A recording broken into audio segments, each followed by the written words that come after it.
গতকাল কথাগুলো শ্রবণ করেছিলাম, কথাগুলো বাড়িয়ে সময় নষ্ট করতে পারবো না। আমাদের খুব সংক্ষিপ্ত সময়, খুব সংক্ষিপ্ত সময়। আসল কথা না আসলে ভক্তদের আমি খুব গাল করব। জীবিতং নরকৃষ্যতং দ্বারং নাশনমাত্মন কামক্রোধ লোভস্তথা তস্মাদেত্রয়ং ত্যজেৎ ত্রয়ং ত্যজেৎ ত্যাজেৎ। ভক্ত কাকে বলে? তার একমাত্র কামনা গোবিন্দ পদ পদ্মে, তার একমাত্র লোভ গোবিন্দ পদ পদ্মে, গোবিন্দ চরণে। এখানে ঠাকুর মহাশয় প্রেম ভক্তি চন্দ্রিকাই বলে রেখেছেন, লোভ সাধু সঙ্গে কৃষ্ণ কথা।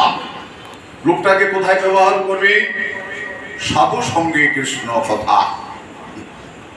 আপনাদের লোভ আছে, আপনাদের লোভ আছে বিধায় ছুটে আসছেন। এই গরমের মধ্যে বসনেরও জায়গা কম, অনেক কিছুর মাধ্যমে আপনারা ছুটে আসছেন। জানি তাই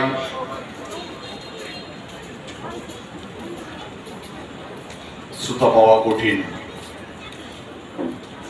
আমার সত্যদা আসছেন, সময় একটু বসতে দাও। 82-83 বছর বয়স, এখনো দাদা পুরোপুরি কীর্তন করেন। গুরুকুলোদ্ভব 108 ছিল, শ্রীপাদ মন্টুস ব্রজধাম প্রাপ্তি। আমার সত্যতা ওনার চরণাশ্রিত সনাম ধর্ম শিষ্য।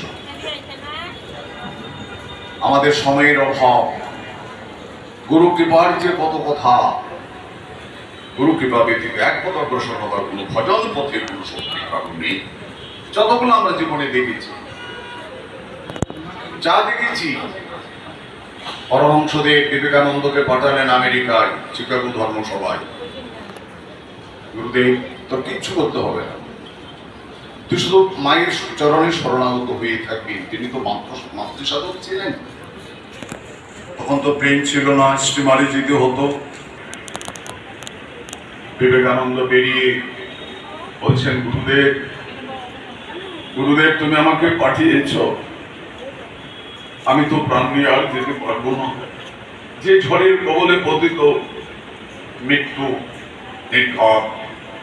গুরুদেব, গুরুদেব দেখলি গুরু কৃপা। এমন সময় বদনখানি ভেসে আছে, নিচে তাকিয়ে দেখছেন সমুদ্রের মধ্যে পরমহংসদেবের বদনখানি তাকিয়ে আছে। কি যেন বলছে বদন দিয়ে, নরেন